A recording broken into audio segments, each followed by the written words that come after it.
What do you do when you suffer tech mishaps in the middle of a webinar? What do you do if you get the dreaded silence during a Q&A session? You asked, we answer. In this episode, we tackle those questions and more, all related to B2B webinars and how to succeed with them. Listen on to find out more.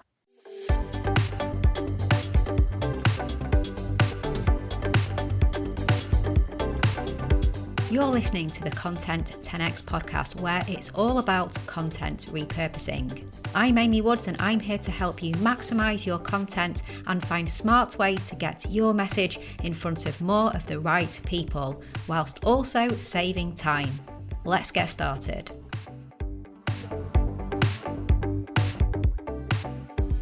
Hello and welcome to the Content 10x podcast. I'm your host, Amy Woods, and this week, I am joined once again by Hayley Evans, my wonderful co-host on this series about webinars. So Hayley, welcome back to the podcast. It's great to be here again. Love being on it. Thanks, Amy.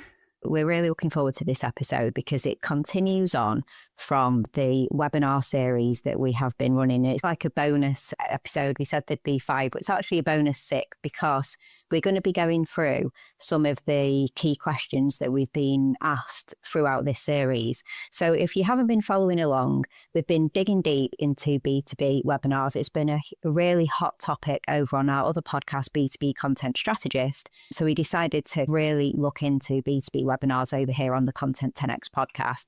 So episodes 333 to 336 before this episode have all been about that. We've talked about the benefits of webinars. We did an episode on how to plan webinars and how to promote them, how to market them, and of course, how to repurpose and maximize and get the most from them.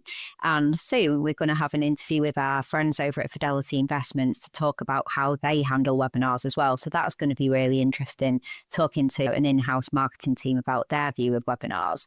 But in this episode, we're going to be answering the top 5 most common webinar questions that are on topics that we've been covering through the series, but where we're just going a little bit deep on the things that we've been getting asked. And there were quite a lot to go through, weren't there, Hayley? So to whittle it down to these 5, I think we've done quite well.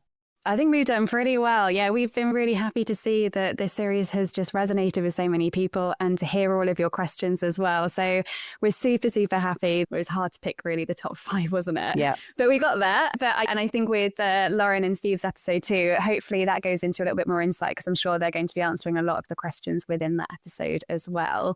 But yeah, thank you to everybody who's put in a question. And before we jump into those questions, just a little reminder to everyone that's been following along. And if you're joining us brand new to the show, then as Amy mentioned, this is part of a mini series. So have a look at the previous episodes that we've put out. But we've also got our B2B webinar planning playbook, which is full of step-by-step guidance. There's a really useful checklist for planning and running B2B webinars. It's so great to be complimentary towards the series that we're doing. Just head to content10x.com/webinar-guide to grab it. And we've had some great feedback on this playbook. So again, thank you to everybody that's sent a little note to us. So if anybody that you know or your team are doing webinars, grab a free copy, send it to a colleague, and we'll just make sure to pop the link in the show notes as well. Yeah, absolutely. Yeah, link in the show notes, content10x.com/webinar-guide. So do go grab that. So the first question, and for you, Hayley, I'm going to put this over to you. And I think it's a fantastic question. What if the tech goes wrong? Because we talked a lot about what you can do to try and prevent the tech from going wrong. I think we quite comprehensively talked about rehearsals and checking and things like that. But let's face it, all the checks in the world, what if the tech goes wrong? So what do we think about that? It's brilliant. I think we can do as many checks in the world, but tech always goes wrong. It's inevitable that at some point you are going to face a challenge that the tech will be going wrong. So the best thing to do is to be prepared for it to fail and know what contingencies you've got in place when it does fail, because it's better to go through every single avenue than to think it won't be happening, because I promise you it will do. And we've seen it with some of our great friends. And actually what I'm going to do is we're going to pop in a little note actually from our wonderful friend Megan Megan and at Folio, who joined us on the B2B Content Strategist podcast, which is our sister podcast, where they actually had a quite interesting backroom stream that accidentally went live during their webinar. So if you want to catch the full episode, it's on our season 3, episode 12, but I will just pop the little clip in now for you to listen to. I have one story about a mishap. It wasn't related to AI. It was pure old human error. So one thing I experienced recently, it was just moment of terror during a live webinar. So the backstory is we had an outside guest speaker. I was really excited to have him on the webinar. He graciously gave his time to join us. We were using a different platform for webinars, Zoom events. Some might be more familiar with that tool. It's just a lot more powerful for live or hybrid virtual events. And we were testing it out to see if it would help us increase the production value of our webinars. But we're used to using the standard Zoom webinars tool. I've been using it for years. So Zoom Events has this feature called the backstage, which is great because you can have multiple people talking to each other backstage, not interfering with what's going on the live stream. So we really tried to test it. Let's test having everybody who's speaking move out of the backstage onto the webinar. And so I was confident we knew how to do it. But when we went live, both of our speakers were on the stage and there was no sound. And so finally I decided, okay, I'm going to have to exit the backstage. And then as soon as I exited the backstage, I realized that the audience had been able to hear them the whole time, but they thought that the audience couldn't hear them. So our presenters were pros. They recovered really fast and the rest of it was fine, but it was sheer panic for everyone. So that was great. Wonderful from Megan. And it just goes to show they've run so many webinars before that these things tend to happen. So I guess answering the question in full of what happens when the tech goes wrong, I'll cover up a few bits. So the first thing, stay calm, communicate with your audience. Don't just go silent. They're aware that there's a tech issue. They've probably been on plenty of webinars where they've had tech issues before. So just reassure them. We would definitely suggest where you can have a co-host or a moderator. It's really useful. We've had situations where you don't know where, an engineer might cut off the Wi-Fi in the middle of the street and you weren't aware of it. There's been situations which have happened before. So it's really useful to have a co-host who can just pick up as soon as something drops out. And they're great as a facilitator for the webinar itself. So they can just be a really great plan B. Have a holding slide to hand just in case anything happens. You've got something that can just go up. It just might be saying, oops, tech issues, back in a moment. Whatever you want to pop up, just make sure that you've got a just in case. You can also switch devices. Sometimes we recommend to clients to log in on multiple devices, have one on your phone, have a laptop, just in case something cuts out. You've always got something on standby. It's also really good to print out your presentation notes. Again, if something happens or your internet freezes or the slides don't work, you can just run off of those rather than relying on kind of anything digital. Again, there's platform support tools as well. So it's worth, though, I would say with this, don't look for them at the moment the tech goes wrong. Have everything ready. So if you need to use a support tool, you know exactly where you're going to. You've got the website URL ready to set up and have it so it goes as smoothly as possible. Worst case, reschedule. You can totally reschedule. These issues happen regularly. Send like an apology. If this is a webinar that you've run before and you've already got a replay of it that you can send to any of the attendees, you could also do that.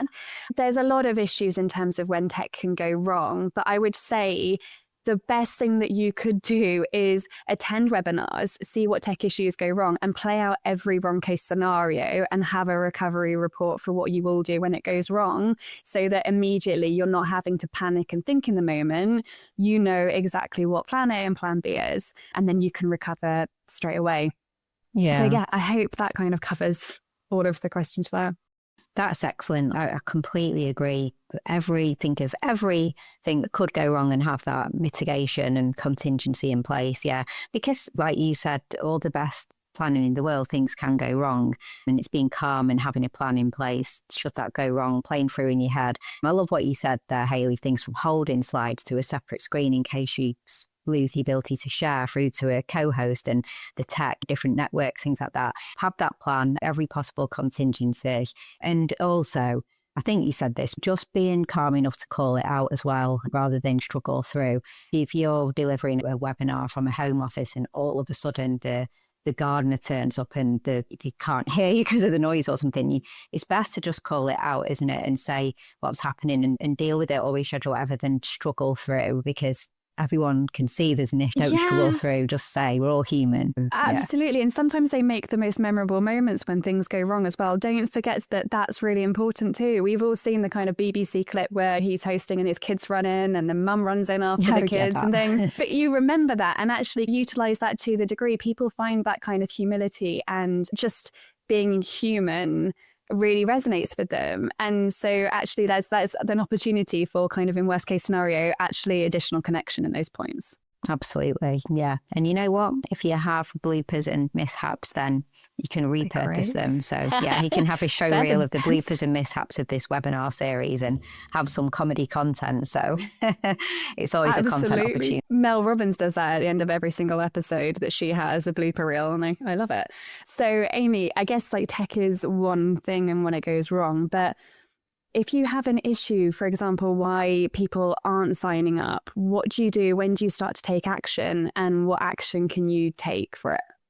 Yeah, and I get how this is a really common question, because you've done all the marketing and maybe it's 4 weeks out or something, and potentially every day you're going and having a little look to see who's signed up, and you can start to get worried. It might be that you really do expect to have more sign-ups by now, and it's now nearly a week and you wanted at least 50 people and there's only 12 that have signed up or something like that. So it's a really good question and a common issue. It can often be a symptom of maybe weak messaging that isn't resonating with the target audience for the webinar, so they don't see it as being useful and worth signing up and giving up their time. So maybe weak messaging or poor promotion, the content and the promotion related to the webinar just isn't getting in front of the right people as well. And so I think it's important to be, like I said, tracking the sign-ups and having some target numbers in your timeline, thinking that by certain points in the run-up to the webinar, you have an idea of how many people you would be hoping to be signing up, so that you know when those alarm bells are ringing and you have a clear idea of, if we don't get to hit these numbers, then these are some of the things that we could do to try and drive more sign-ups.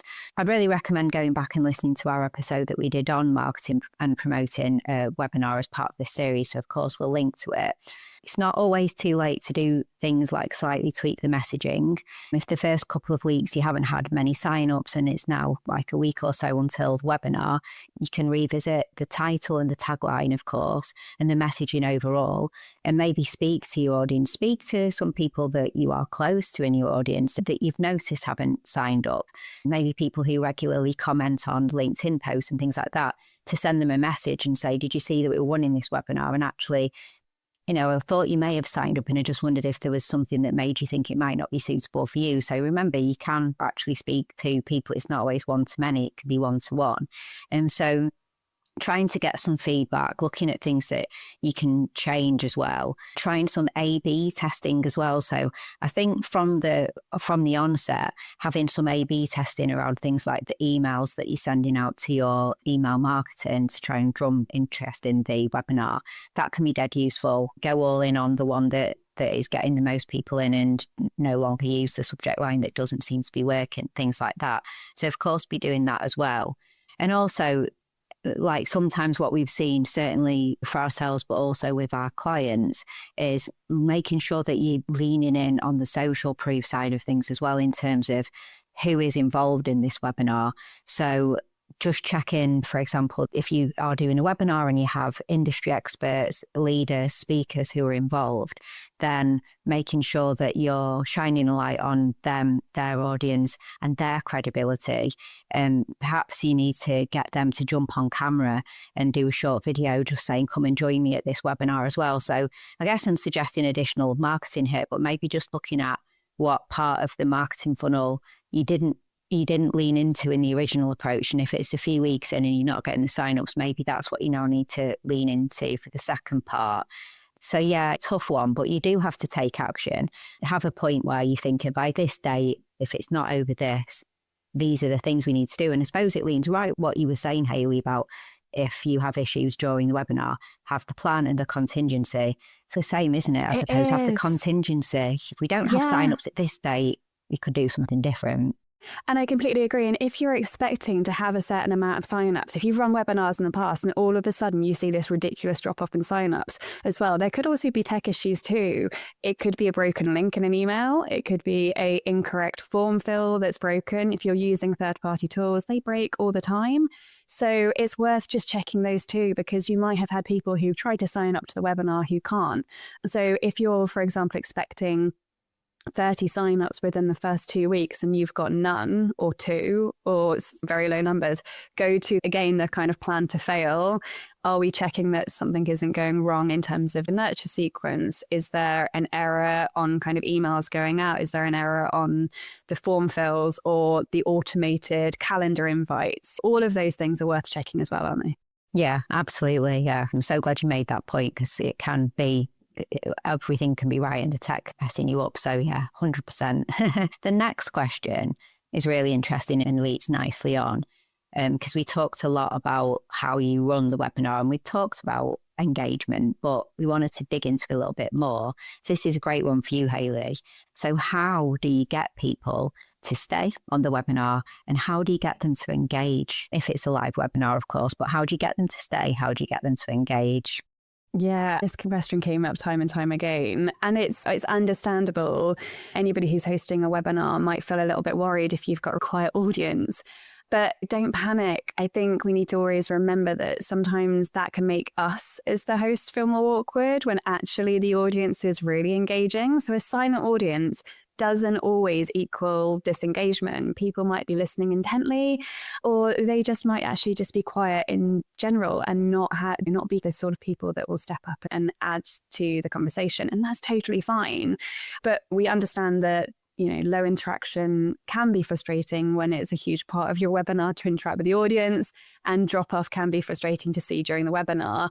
But I guess our tips would be for this is, first and foremost, make sure that you're keeping it really tight. So stick to the time limit that you've set, but make sure it's the pace as well. Within the first couple of minutes of opening that webinar, people are going to have that gut feeling of the pace that it's going to be going at, the value that they're going to be receiving. So open with that strong hook and open with that energy as well and that pace, and get people moving along.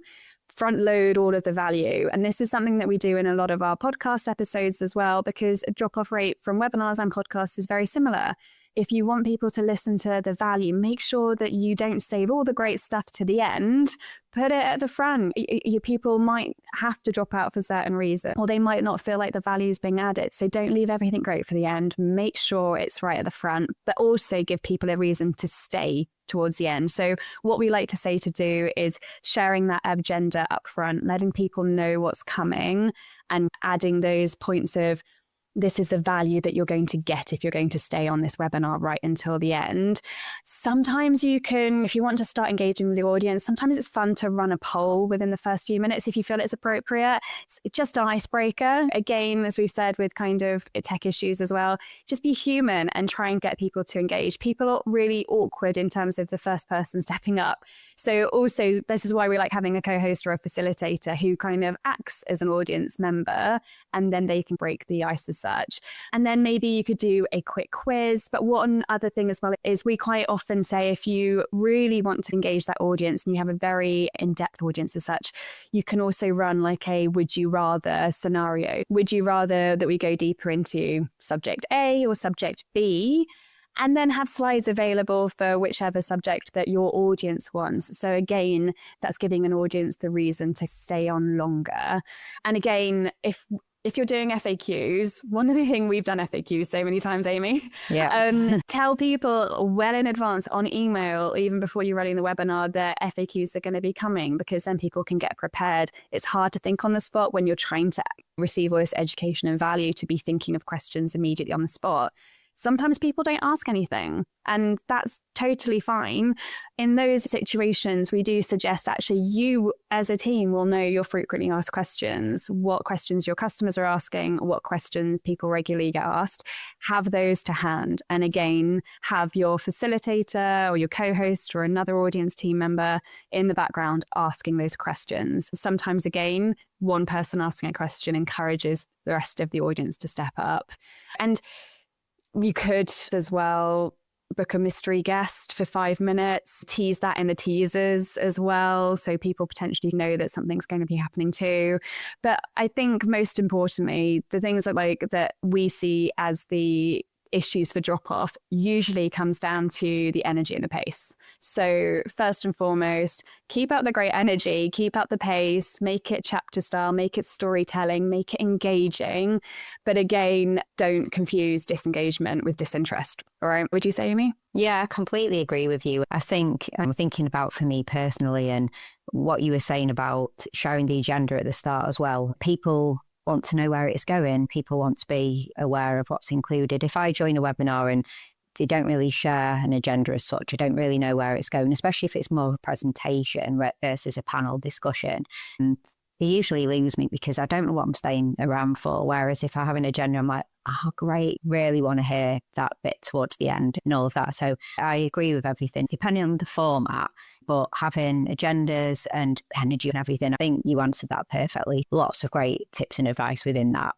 Yeah, and just to follow that up, I really do think as well, we have to be mindful of how people are actually consuming this content. And quite often we can all hold our hands up and say, like, when you're actually attending a webinar, quite often you might be dual tasking. So you might be working and listening to the webinar in the background, and there might be only specific sections of content that you're going to be really interested in consuming. And so that's why the agenda is really important for the webinar, to make sure when those points come up, that audience member can be like, oh, yeah, this one's from me. Yeah, 100%. Yeah. So it's just kind of 101 best practice to get into that habit, isn't it? So I agree. Cool. The next question. Yeah. How to convert after the webinar is over. A very important question. And I guess I would say that you need to be really clear on what does convert mean for you as well. Where does this factor into the marketing funnel, so to speak? What do you want people to do as a result of attending this webinar? Are you wanting them to go on and book in a product demo, or are you wanting them to attend a sales call, or is there another more in-depth piece of content that if you can just get them along that road to that case study, or what is it? So what does conversion mean for you? I think is super important. It's not going to be the same for everyone. But again, I think we've said this a few times, but follow-ups is where the conversion happens. So you want to be able to segment your audience, and hopefully you can segment your audience in terms of who turned up, because you may be able to find a bit more additional information about them. But also, very much attendees versus no-shows. There will be people who sign up but don't attend. I'm a classic offender of that. I often sign up for webinars and I just want the replay and everything. To treat them both separately in the follow-up. People who attended, you're more going to be following up, providing them with another layer of information, but maybe going a little bit deeper onto things that were covered, and the messaging will be different. For the no-shows, you're going to want to share with them the content and what they missed and take a slightly different angle with them. So it's all about segmenting and doing a really good follow-up. Also, you can do things like obviously asking for feedback within the follow-up. And I guess just think of this webinar as a step in a conversation. And we keep saying this in this episode, but planning in advance, therefore, where that conversation is go based on whether they turned up or not and what other information you can get from them. But I would just like to just add one last thing to this answer, which is it's not always a volume play as well.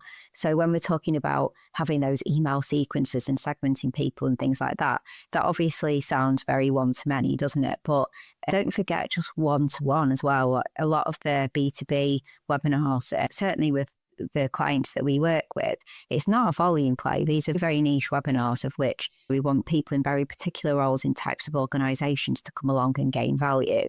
It's not always too hard to get a one-on-one follow-up with these people and booking calls and speak to them, or direct one-to-one emails asking them what they got from it and trying to move them further along in the direction that you want to move them in, or not if they're not right. So don't forget that as well. It's not as a volume play, and if it's not volume, you can turn off the automation and get very personal with the attendees as well. So I think that's super important. Yeah, absolutely. And I think it's as well really looking into the nurture sequence analytics as well afterwards. You might also be including multiple links within that. You might do the webinar replay on one. You might then follow up. Have a look into that as well, because again, the more personal that you can get with your audience, that's the personal touch that really adds to that conversion. Absolutely. I completely agree with you on that. So another fantastic question, and the final question: how do you decide between gated and non-gated webinar content? So what are you thinking about that, Hayley? Oh, it's the classic question, isn't it? And the answer's always evolving. There's arguments for both. Traditionally, we normally see webinars and the assets being gated, especially for B2B and lead generation. But I think we all can say that there is a massive shift. Most marketers tend to be choosing ungated content. The reason being is that we want to gain as little resistance as possible. And usually if it's harder for people to fill out forms, they might drop off. So what we want to do is just make sure people are actually getting that content rather than dropping off at any point. If your content is strong and genuinely helpful, you can build more trust sometimes by just giving it away freely. People we've seen are more likely to engage further with your brand if they've had a positive, no pressure experience. But we also appreciate that there's a kind of play off between lead generation as well.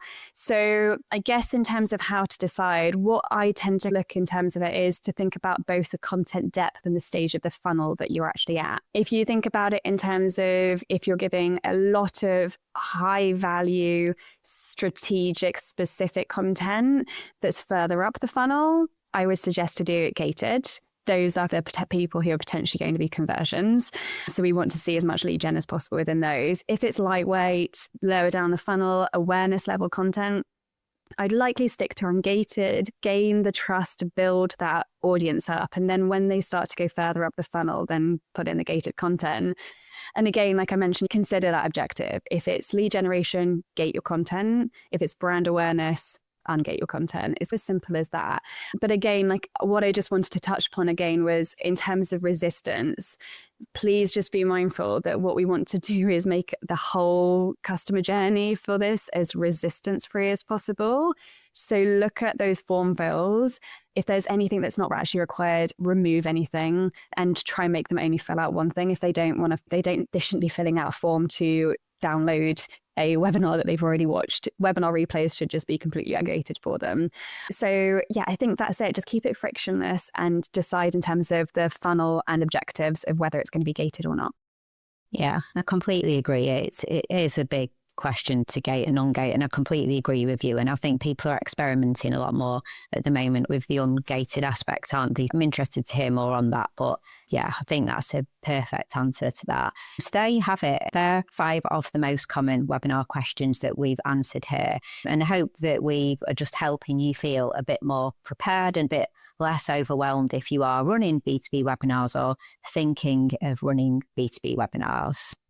Yeah, and I have to say, like, I've loved this second series running it with Yomi, and we've absolutely loved diving into everything B2B webinars. And as I mentioned, it's from the whole mini series, planning and promoting and repurposing, and now to answering your questions and a future exciting episode that's coming up as well. But I just wanted to say, if you've enjoyed this series and if there's a specific topic you'd like for us to explore further, whether it might be thought leadership or content repurposing or anything in between, if there's something that you've listened to on this podcast that sparks your interest, or even on our sister podcast, B2B Content Strategist, we'd love to hear from you.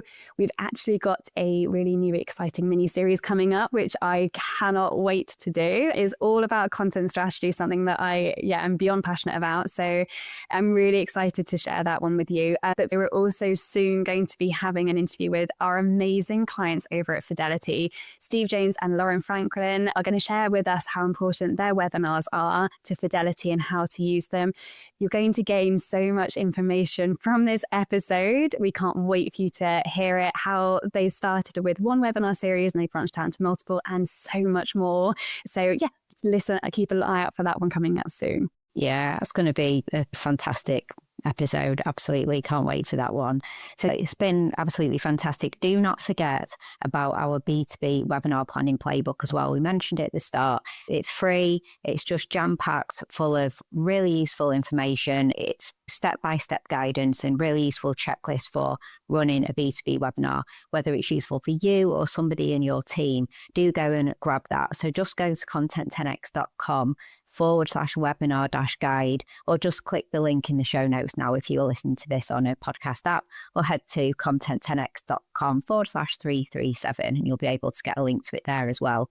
And also, it would be remiss of me not to say that if you want any help with webinars as well, if you want help with planning them, strategizing through to facilitating, and then the repurposing and maximizing them, then don't hesitate to get in touch with us here at Content 10x. That's what we do. So just head to our website, content10x.com, or indeed with any types of B2B content, from events to white papers to video podcasts, blog posts, you name it.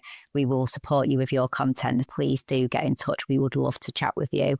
Absolutely. And also, you can reach out to me and Amy on LinkedIn too, if you'd like to as well. Our DMs are always open for any questions. Yeah, absolutely. And again, we'll put links to both Hayley and I LinkedIn to connect with us and say you listen to the show if you've got any questions on LinkedIn. So just head down to the link in the show notes. Thank you, Hayley. That's been fantastic. Like you were mentioning, I can't wait to dig into the content strategy series, but that's a wrap for the B2B webinar series. So yeah, thanks for being such a great co-host, and thank you to everyone for listening as well. Oh, it's been amazing. And yeah, I can't wait for the next one. And so thanks everyone for listening.